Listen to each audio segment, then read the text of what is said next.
February 28, 2026 was the day the Dubai we knew began to disappear. The United States and Israel launched coordinated airstrikes against Iran. In the first wave of attacks, Iran's supreme leader, Ali Khamenei, along with several senior officials, was reportedly killed. Iran's response was furious. Missiles were launched toward every country within its reach. Ironically, the United States itself wasn't one of them. Instead, much of the Middle East found itself caught in the fallout. And among all those places, Dubai felt the shock the most, not because it was the most heavily attacked, but because of what it represented. For decades, Dubai had built a reputation as the safest city in the region, a place that seemed insulated from the chaos surrounding it. But in that moment, that illusion shattered. And just like that, the Dubai the world had come to know began to fade. But this wasn't the only reason why. But today Dubai is almost like a war zone. I literally just now saw missiles fall down. Residents described loud booms, windows shook, some people received phone alerts. You think this is Aladdin? The airports are closed. The airspace is closed. You could see explosions and smoke over the famous skyline. Welcome to Behind the Numbers, and today we will be talking about how the Dubai we know is ending in 2026. It takes a lot of time, effort, and heart to bring these videos for you, so kindly hit that subscribe button. Dubai has carried the reputation of being a relentless hustler for decades. When much of the world couldn't even imagine building a modern city in the middle of a desert, Dubai not only attempted it, it succeeded, turning sand into a skyline that doesn't just survive, but thrives. And when critics wondered how a city with almost no natural water sources could sustain millions of people, Dubai built one of the world's most advanced desalination systems, turning seawater into drinkable water. Along the way, Dubai didn't just become a model city for rapid development, it also attracted millions by offering something rare, a zero-tax lifestyle, which naturally raises a question. If Dubai doesn't rely on taxes, how does it survive? The answer is surprisingly simple.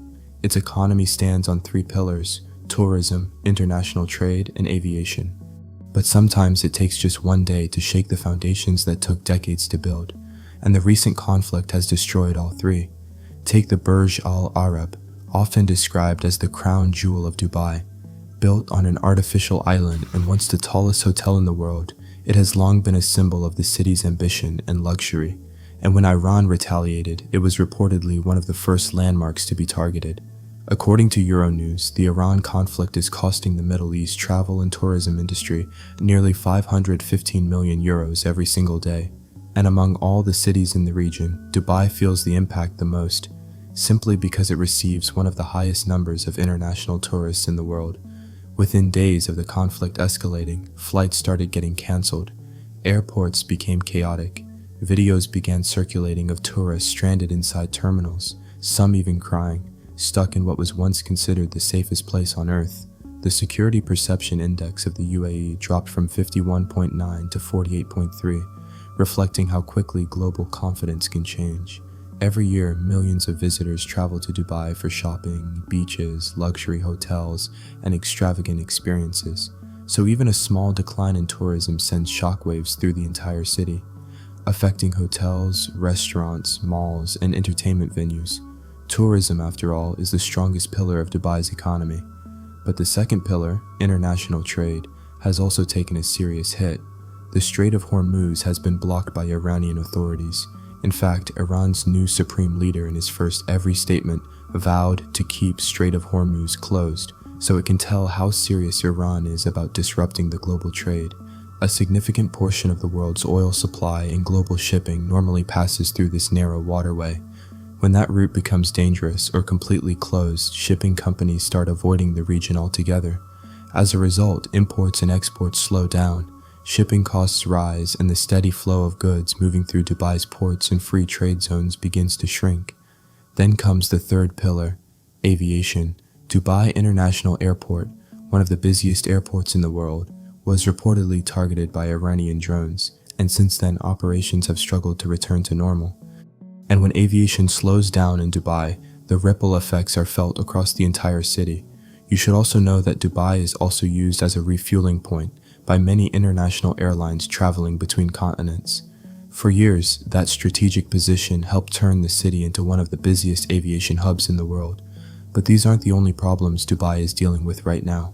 The situation is far deeper and far more complex. There is a much bigger issue the city has been battling for decades. On the surface, Dubai looks like a miracle. Insane skylines rising out of the desert, artificial islands carved into the ocean. But none of that simply magicked itself out of thin air. A city like this needs bodies to build it and feed it. And if you've ever visited Dubai yourself, you might have already seen those large, mysterious buses moving through the city. Convoys filled with rows of tired faces, workers sitting shoulder to shoulder in uniforms that sometimes resemble prison clothing. These are the people who actually built the city.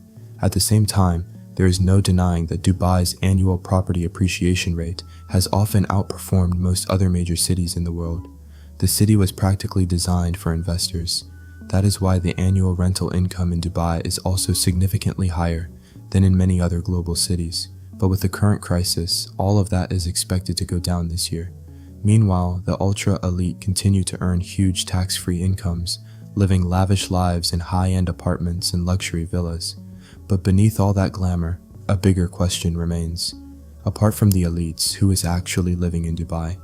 Whose lives are spent sustaining this illusion? Who are the people living in the places nobody shows in Dubai? The laborers, the biggest reason behind Dubai's glamour, have already seen enough of it.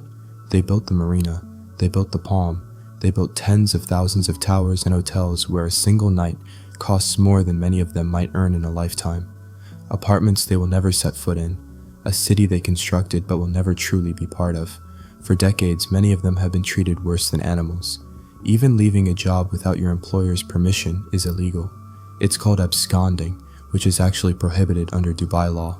And the injustice doesn't stop there. According to many workers who manage to escape these conditions, it is very common for employers to confiscate passports, restricting workers' domestic and international movement. But even that isn't the worst type of injustice they face. Around 10,000 Asian migrant workers die in the Gulf every year, yet Dubai has become incredibly good at hiding this reality. Just imagine how the city's reputation would change if these stories were openly visible. But even as these horrifying accounts continue to pile up, very little changes. There is almost no meaningful pressure from other governments, and rarely any major global outrage. Many countries are tied into the same economic agreements that sustain the system, a hidden infrastructure built on cheap labor that remains extremely profitable. One of the clearest examples of this injustice was Dubai Expo 2020. It was supposed to be Dubai's grand moment, a global event meant to show the world how advanced and sophisticated the city had become.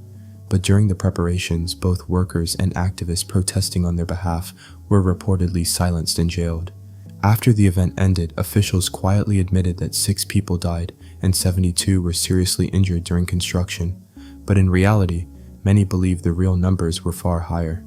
A human rights watchdog interviewed 99 female workers, and every single one of them reported verbal abuse as a regular part of their daily lives. Dubai has become a place where status can buy almost anything, and sometimes even allow people to get away with not paying for the consequences. And that's when you start realizing something deeply disturbing about the city's culture. It's not that people never see the exploitation, it's that the entire system is designed to make it easy not to care. The desensitization is built directly into the infrastructure. Surveillance cameras monitor unwanted visitors in affluent areas. Gated communities keep workers out. Public transport barely reaches the places where migrant laborers live. Even the streets in wealthy neighborhoods are designed to be pedestrian unfriendly, because walking is usually associated with poverty. It's the definition of living in the shadows, and it's important to remember that Emiratis alone are not responsible for this system. Nearly 90% of Dubai's population is made up of foreigners. Yes, that includes the influencers constantly posting about their glamorous Dubai lifestyle. Someone still has to clean those luxury villas and watch those children while the content is being filmed. Despite countless reports exposing human rights abuses, very little changed for years. Workers often remained unpaid, the death toll kept rising, and migrant laborers continued to suffer. For a long time, they were helpless. But now, with Dubai becoming emptier and its image of being the safest place on earth starting to crack, something unusual could happen. If many foreigners choose not to return, the workers who were once trapped inside the system might finally get the chance to leave and return to their own countries. Dubai was built on the idea that it was untouchable, a city immune to the chaos of the region around it. But once that illusion breaks, it rarely returns.